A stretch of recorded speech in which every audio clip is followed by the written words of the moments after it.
You know that person who's just maybe a little too nice? We all know one. Well, today we're going to dig into a personality type that looks like a virtue on the surface, but it might be hiding something much, much deeper. It's all about the journey from being the invisible nice guy to becoming a person who's actually truly alive. So let's start with this. It's a super simple everyday question, right? What do you want to eat? And your answer is always, oh, whatever you want is fine. It seems so helpful, so easygoing, but what if that little phrase is actually a clue to a much bigger problem? Because what if you're not actually being flexible? What if always putting others first isn't about kindness at all, but it's really a symptom of something else going on? I want you to think about this. Every single time you say, whatever you want, you might be taking one tiny step toward completely disappearing, slowly, quietly, just erasing your own existence. You know, in many of our communities, especially in our churches, we have a name for this person. We actually hold them up as the ideal. We call them the good servant. I mean, just look at their resume, right? They are always available. They sacrifice their own time, their own energy. They never, ever complain. And they always put others first. We praise these people. We call them servant leaders and see them as the absolute pinnacle of selflessness.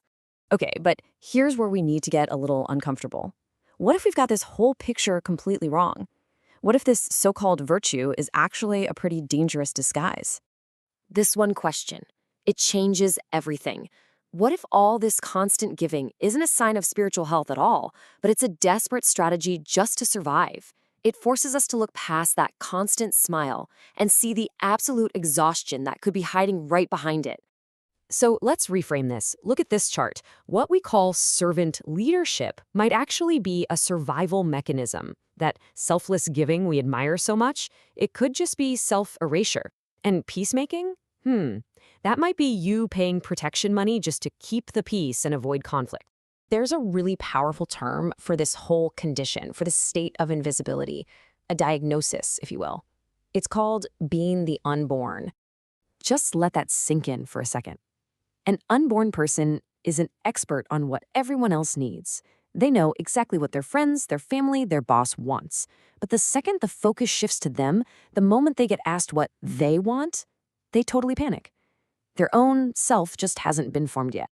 So how does a person even survive in this state? Well, they have a key survival skill, rationalization. This is when your brain basically acts like a high-powered lawyer for your heart, coming up with all these logical-sounding reasons to explain away the pain. And here's what that sounds like.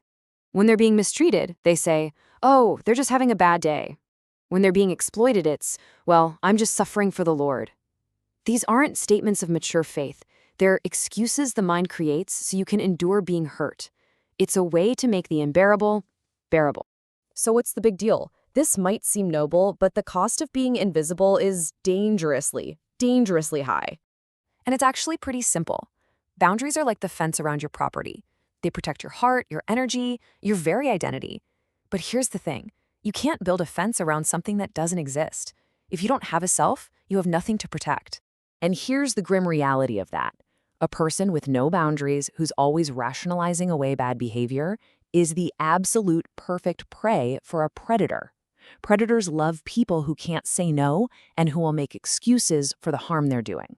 But, and this is a huge but, against this darkness of feeling unseen and unprotected, there is this profound truth, this incredible source of hope. It's a truth about being valued not for what you do, but simply because you are. This single line from Psalm 139 completely flips the script.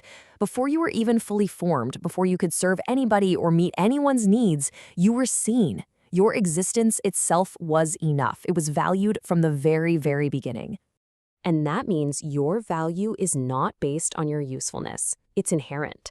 The goal isn't to be some invisible, disappearing servant. The goal is to be a living, breathing child. And, you know, it even changes how we read one of the most famous commandments, that instruction to love your neighbor as yourself. Well, it has a critical assumption baked right into it, that you have a self to love in the first place. You simply cannot give what you do not have. So where do we go from here? What's the path forward? The very first step is moving from a life of disappearing to a life of truly existing. It's about giving yourself permission to finally be real. Because this is the bottom line.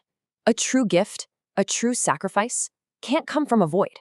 It has to come from a self that is alive and whole and real. To truly give anything of value, you have to exist first. Now, this is not a call to become selfish. It's a call to existence. It starts by just stopping that machine in your head that makes excuses for other people. Then you take a breath and you speak the simplest, most terrifying, and most life-giving sentence there is. I have needs. And that is not a sin. It is proof of life.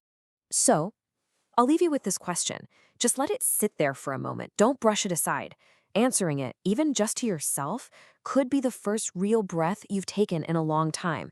It could be the beginning of you, finally, being born.